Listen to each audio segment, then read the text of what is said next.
भारत माता की, भारत माता की, छत्रपति शिवाजी महाराज की, धर्मवीर छत्रपति संभाजी महाराज की। जय श्री राम, जय श्री राम, जय भवानी, जय भवानी, जय जय जय जय जय भवानी, जय जय जय जय जय शिवाजी। हिंदवी स्वराज्याचे सरसंस्थापक छत्रपती शिवरायांना मानाचा मुजरा करतो। भारतीय राज्यघटनेचे शिल्पकार भारतरत्न डॉक्टर बाबासाहेब आंबेडकर यांना मानवंदना अर्पित करतो। आज मंचावर उपस्थित मुंबईचे आपले अध्यक्ष आमदार आशिष शेलारजी, आमचे सहकारी मंगलप्रभात लोढाजी, राहुल नार्वेकरजी, आपले उत्तर मुंबईचे लोकप्रिय उमेदवार केंद्रीय मंत्री माननीय पीयूष गोयलजी, आपले ईशान्य मुंबईचे उमेदवार मिहिरभाई कोटेचाजी, आपले उत्तर मध्य मुंबईचे उमेदवार आणि ज्यांच्या प्रयत्नातून मुंबईवर हल्ला करणाऱ्या कसाबला फाशी झाली ते ॲडव्होकेट उज्ज्वल निकमजी,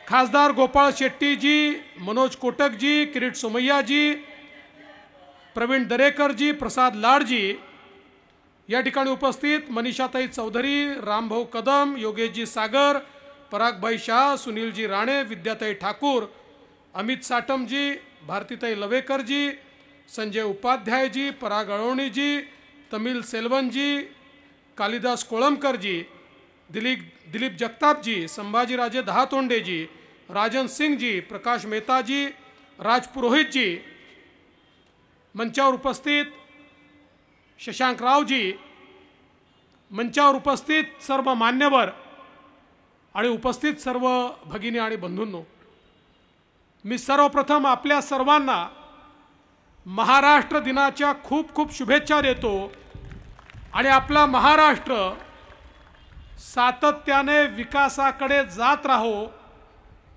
आणि भारताच्या विकास गाथेमध्ये सर्वात प्रमुख राज्य म्हणून महाराष्ट्राचा विकास हो, अशा प्रकारची प्रार्थना ईश्वराच्या चरणी करतो। आज कामगार दिवस देखील आहे। लोकशाहीर अण्णाभाऊ साठे म्हणायचे, पृथ्वी ही शेष नागाच्या शिरावर नाही तर ती कामगाराच्या तळहातावर आहे। अशा प्रकारे ज्यांनी तळहातावर ही पृथ्वी झेलली त्या सर्व कामगारांना कामगार दिनाच्या अतिशय मनपूर्वक शुभेच्छा देतो। बंधू भगिनींनो, आपल्या सर्वांकरता आजचा दिवस अभिमानाचा दिवस आहे। महाराष्ट्र म्हटल्यानंतर आपल्यापैकी प्रत्येकाला एक रोमांच त्या ठिकाणी आपल्या अंगावर उभा राहतो। महाराष्ट्र एक असं राज्य आहे की ज्या राज्याने एक मोठा इतिहास घडवलेला आहे। आपल्याला कल्पना आहे की ज्या काळामध्ये संपूर्ण देश पारतंत्र्यामध्ये मुघली आणि इतर परकीय आक्रांत्यांनी गुलाम बनवला होता, त्यावेळी याच महाराष्ट्राच्या मराठी मातीतून एक हुंकार उभा राहिला आणि आई जिजाऊंच्या आशीर्वादाने छत्रपती शिवरायांनी स्वराज्याची स्थापना केली आणि पहिल्यांदा संपूर्ण देशाला सांगितलं की आम्ही पारतंत्र्यात राहणार नाही। या ठिकाणी स्वतंत्र हिंदू पदपादशाही तयार करण्याचं काम हे छत्रपती शिवरायांनी केलं। छत्रपती शिवरायांनी केवळ या ठिकाणी हिंदू पदपादशाही तयार केली नाही तर पुढच्या अनेक पिढ्यांकरता त्यांच्या रक्तामध्ये स्वातंत्र्याचं बीजारोपण केलं आणि खऱ्या अर्थानं पुढच्या काळामध्ये या देशामध्ये परकीयांच्या विरुद्ध लढण्याची प्रवृत्ती आणि वृत्ती ही छत्रपती शिवाजी महाराजांनी तयार केली। या महाराष्ट्राने एकीकडे शौर्य दिलं आणि दुसरीकडे समाजामध्ये ज्या ज्या वेळी ऱ्हास आला, ज्या ज्या वेळी चुकीच्या परंपरांनी या समाजाला ग्रसित केलं, त्या त्या काळांमध्ये आपल्या समाजामध्ये सुधारणा करणारे जे सुधारक आहेत, महात्मा ज्योतिबा फुलेंसारखे, सावित्रीबाई फुले यांच्यासारखे एक सुधारकांची मांडियाळी आपल्याला पाहायला मिळते। ती या महाराष्ट्राचं भूषण आहे आणि म्हणून हेच महाराष्ट्राचं खऱ्या अर्थानं वेगळेपण आहे। आणि स्वातंत्र्यानंतर खरं म्हणजे आपल्याला कल्पना आहे की स्वातंत्र्याच्या लढ्यामध्ये महाराष्ट्राचं जे योगदान आहे हे योगदान कोणीच नाकारू शकत नाही। खऱ्या अर्थानं क्रांतीची ज्योत पेटवण्याचं काम देखील याच मराठी भूमीमध्ये त्या ठिकाणी झालं आणि स्वातंत्र्यामध्ये एक मोठा मोलाचा वाटा देखील महाराष्ट्राने केला। स्वातंत्र्यानंतर आपल्याला कल्पना आहे भाषावार प्रांत रचना झाली आणि त्यावेळी महाराष्ट्र तयार झाला। हा महाराष्ट्र तयार होत असताना काँग्रेसने कशा कशा प्रकारचा अन्याय केला हे आपल्याला आशिषजींनी आत्ताच सांगितलं। कशा प्रकारे त्या ठिकाणी अनेक लोकांना हुतात्मा करण्यात आलं। खरं म्हणजे आज त्या सगळ्या हुतात्म्यांना सलाम करताना, त्यांना आदरांजली अर्पित करताना ही जी काही प्रवृत्ती काँग्रेसची आहे ही प्रवृत्ती देखील आज आशिषजींनी आपल्या समोर आणली। पण काँग्रेसची प्रवृत्ती तर आपल्याला माहिती आहे, पण आशिषजी किती दुःखाची गोष्ट आहे बघा। हिंदू हृदय सम्राट शिवसेना प्रमुख वंदनीय बाळासाहेब ठाकरेंनी जाहीरपणे सांगितलं होतं की ज्या दिवशी काँग्रेस सोबत जाण्याची वेळ माझ्यावर येईल, माझं शिवसेना नावाचं दुकान हे मी बंद करून टाकील। आणि परवा त्यांच्या सुपुत्रांची प्रेस कॉन्फरन्स मी पाहत होतो, ते हसत हसत सांगत होते त्या ठिकाणी उत्तर मध्य मुंबईमधनं काँग्रेसच्या उमेदवारांना, आमच्या वर्षाताईला, वर्षाताई आता मी तुझा मतदार आहे, आता तुझ्या पंजाचं बटन दाबून मी काँग्रेसला मतदान करेन। काय वाटलं असेल वंदनीय बाळासाहेबांच्या आत्म्याला। खरं म्हणजे खुर्ची करता हा जो काही ऱ्हास आपल्याला पाहायला मिळतोय, खरं बाळासाहेबांचं नाव एकीकडे घ्यायचं आणि त्यांच्या विचाराशी त्या ठिकाणी पूर्णपणे प्रतारणा करायची। आज बंधू भगिनींनो लक्षात ठेवा, बाळासाहेबांच्या संपत्तीचे मालक उद्धव ठाकरे, आदित्य ठाकरे असतील, पण विचारांचे मालक एकनाथराव शिंदे आहेत, ते उद्धव ठाकरे नाही आहेत। कारण त्या विचारांना जिवंत ठेवण्याचं, ते जाज्वल्य हिंदुत्व हे जिवंत ठेवण्याचं काम, तो स्वाभिमान जिवंत ठेवण्याचं काम कोणी केलं असेल तर ते एकनाथरावजी शिंदे आणि त्यांच्या नेतृत्वातल्या शिवसेनेने या ठिकाणी केलं आहे। आज आपण पाहतो महाराष्ट्र दिनाच्या निमित्ताने या महाराष्ट्राची प्रगती आपण पाहतोय। खऱ्या अर्थानं देशामध्ये भारताचं ग्रोथ इंजिन म्हणून या महाराष्ट्राने आपली प्रगती केली। आज महाराष्ट्र देशाच्या जीडीपीच्या 15% जीडीपी महाराष्ट्रात तयार होतो। देशामधल्या वस्तू उत्पादनामध्ये 20% हिस्सा महाराष्ट्राचा आहे। देशातल्या एक्सपोर्टमध्ये 22% हिस्सा महाराष्ट्राचा आहे। आणि एवढंच नाही तर सर्वात जास्त परकीय थेट गुंतवणूक ही याच महाराष्ट्रामध्ये येते। महाराष्ट्र आज देशामध्ये आर्थिक राजधानी म्हणून मुंबई आणि महाराष्ट्र या देशाला चालवण्याचं काम करतो। पण बघा हे सातत्याने या ठिकाणी चुकीच्या गोष्टी आपल्याला सांगतात. काय सांगतात? महाराष्ट्रातले उद्योग गुजरातला चालले, महाराष्ट्रातले उद्योग गुजरातला चालले. खरं म्हणजे महाराष्ट्राची ताकदच उद्धव ठाकरे आणि त्यांच्या चेला चपाट्यांना नाही आहे. या महाराष्ट्राची क्षमता काय आहे ही त्यांना माहित नाही आहे, म्हणून या महाराष्ट्राचा अपमान ते करतात. आणि मी त्यांना सांगतो, उद्धवजी, ज्यावेळी या महाराष्ट्रामध्ये या सगळ्या लोकांच्या आशीर्वादाने भारतीय जनता पार्टी आणि महायुतीचं सरकार आलं, मोदीजींचा आशीर्वाद होता, 2015 पासून 2019 पर्यंत सातत्याने परकीय थेट गुंतवणुकीमध्ये महाराष्ट्र पहिल्या क्रमांकावर आणण्याचं काम आम्ही केलं. त्याच्या आधी देशातही काँग्रेसचं सरकार होतं, राज्यातही काँग्रेसचं सरकार होतं. गुंतवणुकीमध्ये महाराष्ट्र 4थ्या 5व्या 7व्या क्रमांकावर होता, तो पहिल्या क्रमांकावर आणला. आणि 2 वर्ष तर अशी आहेत की देशात आलेल्या गुंतवणुकीपैकी 42% आणि 49% गुंतवणूक या महाराष्ट्रामध्ये आली. आणि आमचं सरकार गेलं, आमच्या पाठीत खंजीर खुपसून काँग्रेस आणि पवार साहेबांसोबत तुम्ही सरकार केलं. तुम्हाला खुर्ची बोलवत होती, तुम्हाला त्या ठिकाणी तत्व मूल्य नव्हते, तुम्हाला केवळ एकच स्वप्न होतं, त्या खुर्चीवर मी कसा बसतो.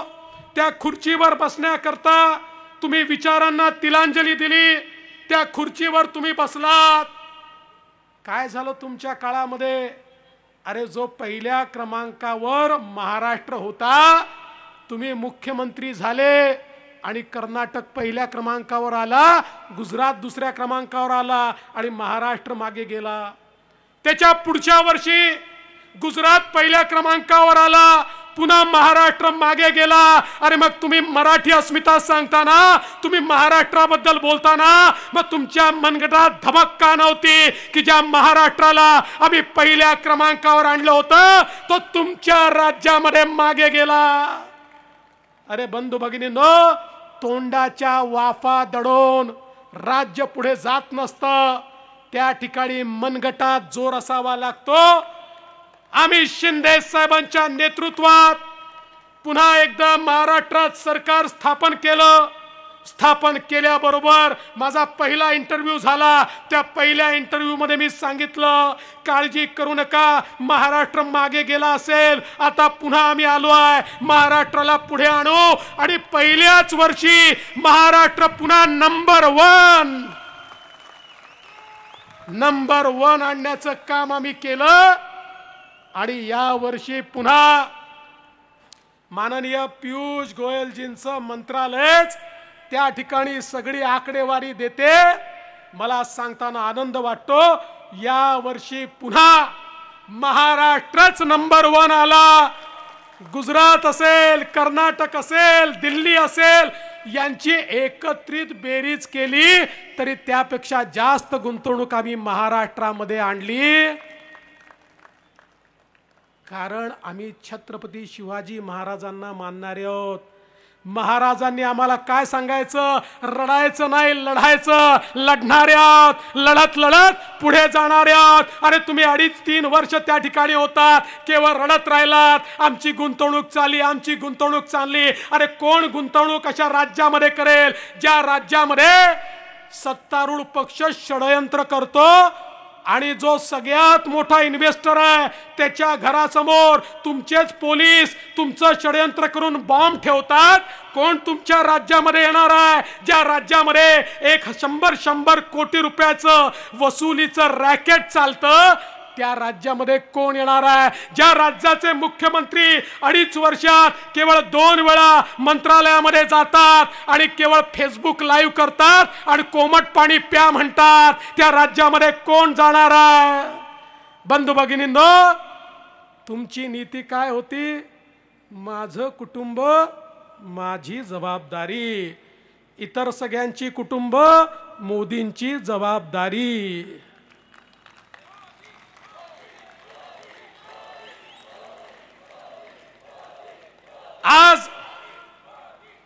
आज माझा सवाल आहे, माझा सवाल आहे, 25 वर्ष महानगरपालिका तुम्ही बोलाल तशी चालली, बोलाल तशी.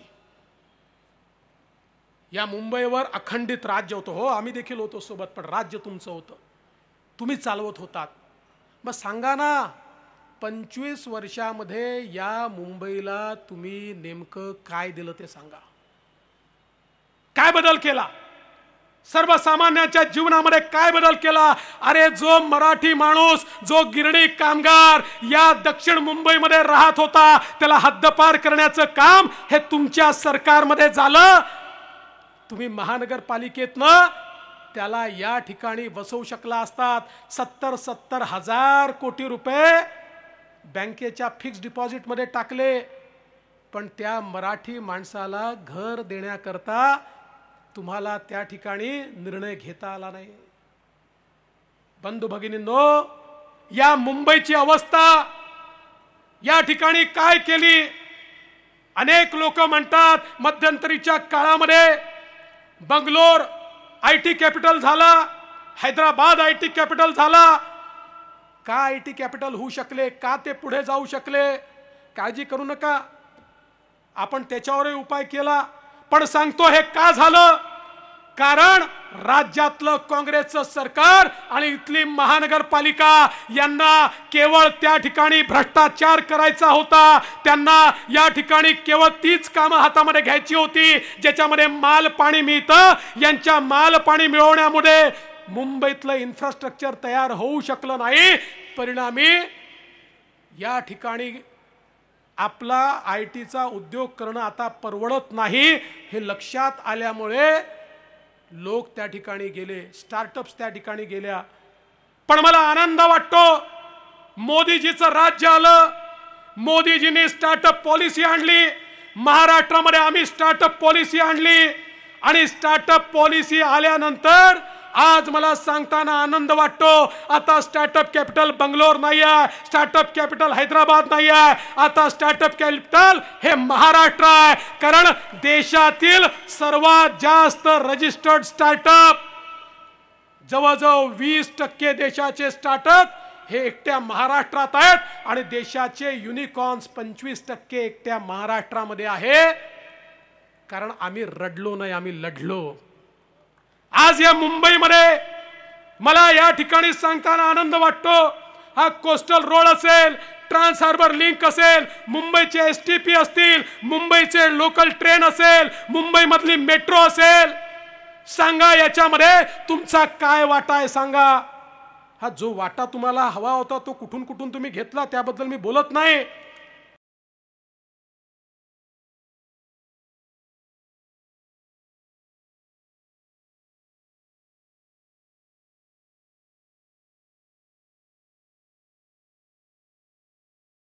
सवाल माझा आहे, याचं उत्तर हे देऊ शकत नाही. आणि मग उत्तर देता आलं नाही की यांचं ठरलंय मावळे, कावळे, कोथळा, याच्या पलीकडे जात नाही. आणि आता तर मला असं वाटतं, तुम्ही ज्याच्या सोबत राहता त्याची सवय तुम्हाला लागते. आता हे अध्यक्ष आहे का गल्लीचे नेते आहेत अशी त्यांची भाषा या ठिकाणी झाली आहे. याद रखना, ईट का जवाब पत्थर से देना जानते हैं.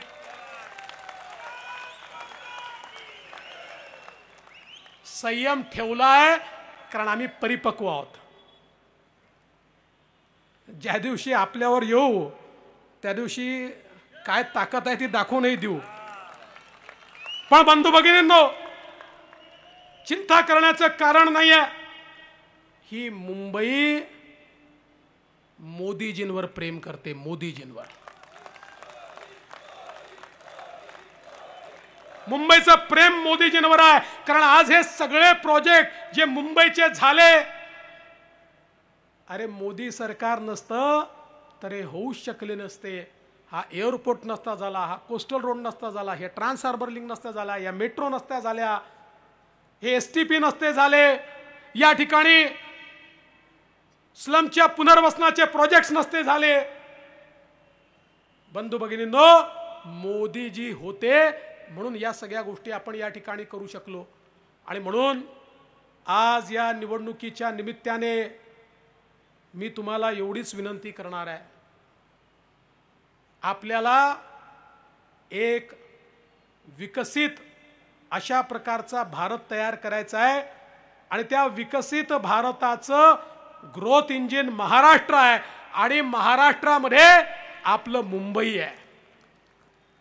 आज मुंबईचा हा जो विकास आपण पाहतोय, आपल्या मुख्यमंत्र्यांनी मुंबईमध्ये मोठ्या प्रमाणात सिमेंट कॉन्क्रीटचे रोड बांधणं सुरू केलं। लक्षात काय आलं? लक्षात आलं हे लोक दरवर्षी रस्त्यांची कामं करायची, दरवर्षी पाऊस आला की ती वाहून जायची, दरवर्षी तेच रस्ते, वर्षानुवर्ष तेच रस्ते। आता कॉन्क्रीटचे रोड झाले की 50 वर्ष त्या रस्त्यांकडे पाहायची गरज पडणार नाही, खड्डा मुक्त मुंबई आपण करणार आहोत। आणि माझा सवाल आहे, आता इलेक्शन आले की यांचं सुरू होतं मुंबईला महाराष्ट्रापासून तोडण्याचा डाव। अरे कोणाच्या बापाचा बाप आला तरी मुंबईला महाराष्ट्रापासून तोडू शकत नाही। मुंबई कालही महाराष्ट्राची होती, आजही महाराष्ट्राची आहे आणि जोपर्यंत चंद्र आणि सूर्य आहे तोपर्यंत मुंबई महाराष्ट्राचीच असणार आहे। पण हे लबाड लांडगे, हे कोल्हे, इलेक्शन आलं की कोल्हे कोई सुरू होते,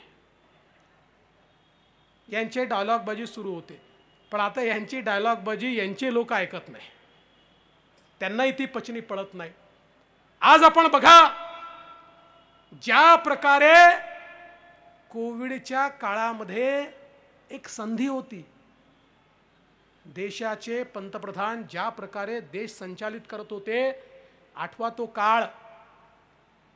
आणि ज्यावेळेस मी या ठिकाणी बोलतो लसीच्या संदर्भात, मी सांगतो या ठिकाणी मोदीजींनी आपल्या शास्त्रज्ञांना रिसोर्सेस दिले, त्यांना रॉ मटेरियल दिलं, त्यांना पैसा दिला आणि लस तयार करून घेतली। ती लस मिळाली म्हणून आज 140 कोटी भारतीय या ठिकाणी जिवंत आहेत आणि विकास करतायत।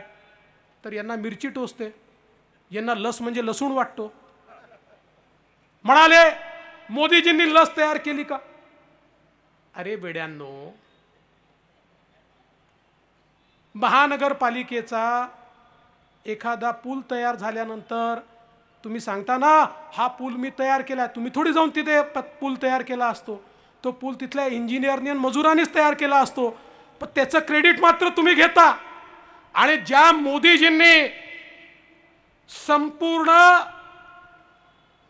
विकसित राष्ट्रांचा आपल्यावर दबाव होता, आमची लस घ्या, आमचे मिंधे व्हा, आमच्याकडे हात पसरा, आणि मग ज्या प्रकारे यापूर्वीच्या सगळ्या महामार्यांमध्ये 30-30 वर्षांनी भारताला लस मिळाली, करोडो भारतीय मरून गेले, तशाच प्रकारे 30, 40, 50 कोटी भारतीय मरून जातील अशा प्रकारची अवस्था होती।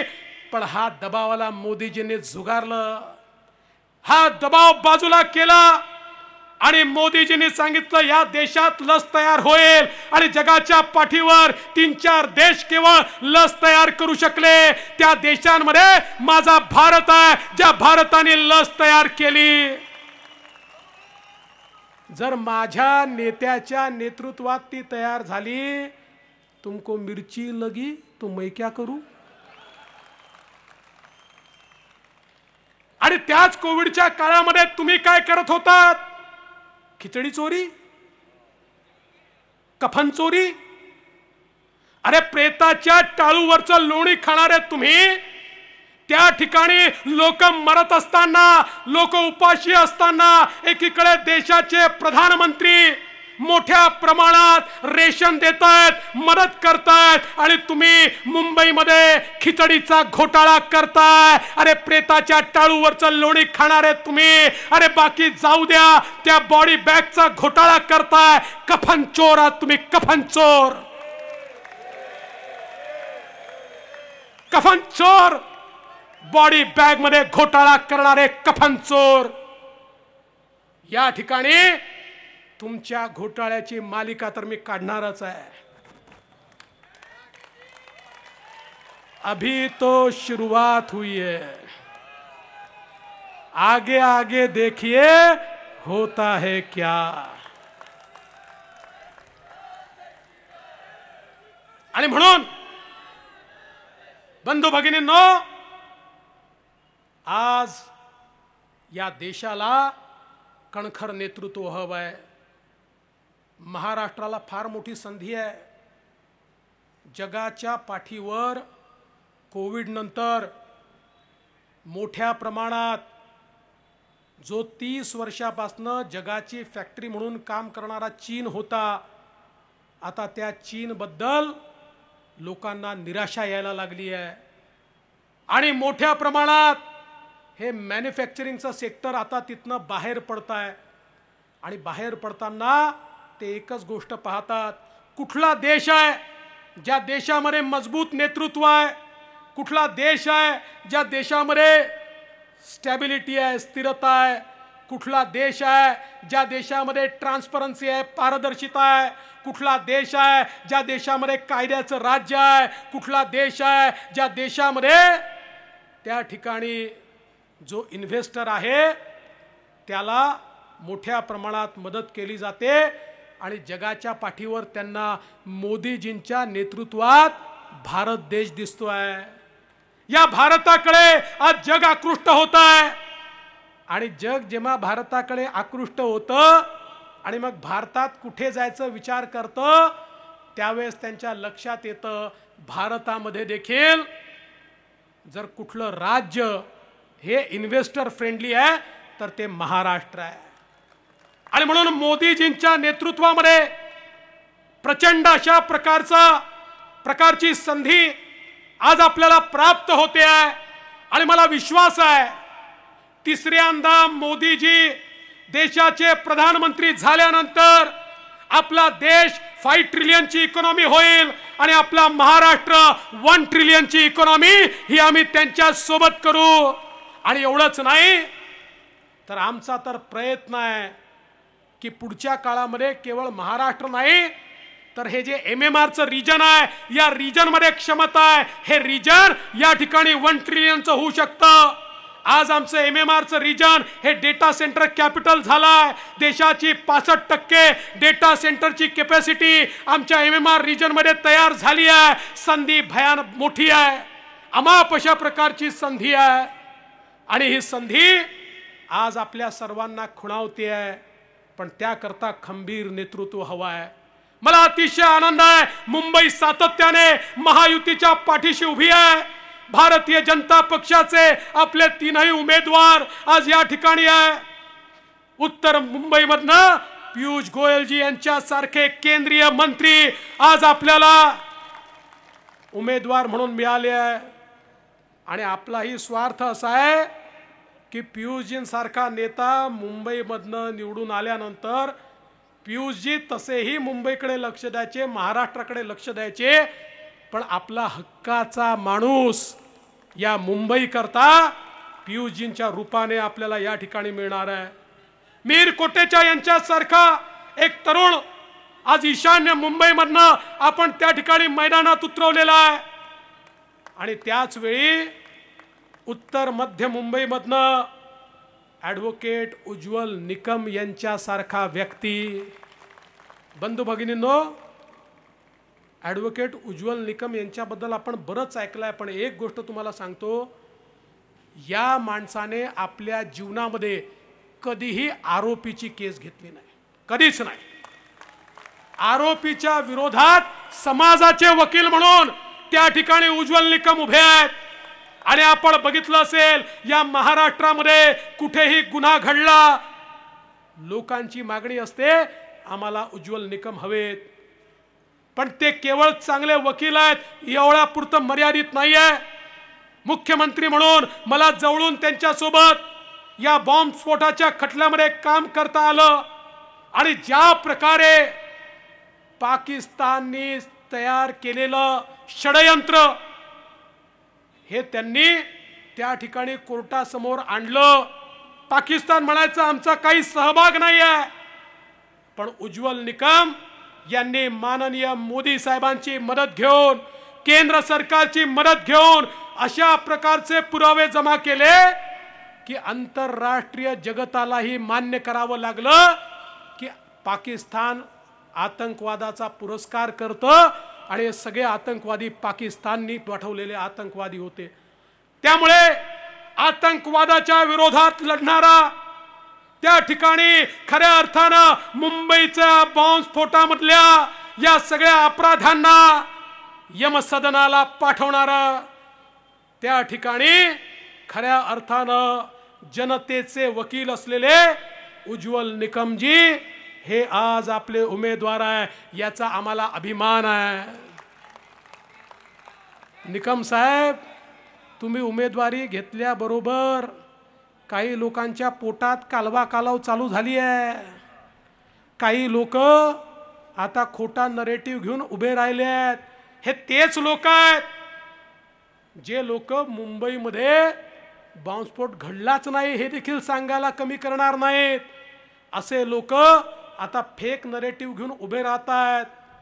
पण मला विश्वास आहे यांचा फेक नरेटिव्ह तर पराजित होईलच, पण त्यांच्या उमेदवारांना रेकॉर्ड मताने तुम्ही पराजित कराल हा मला या ठिकाणी विश्वास आहे.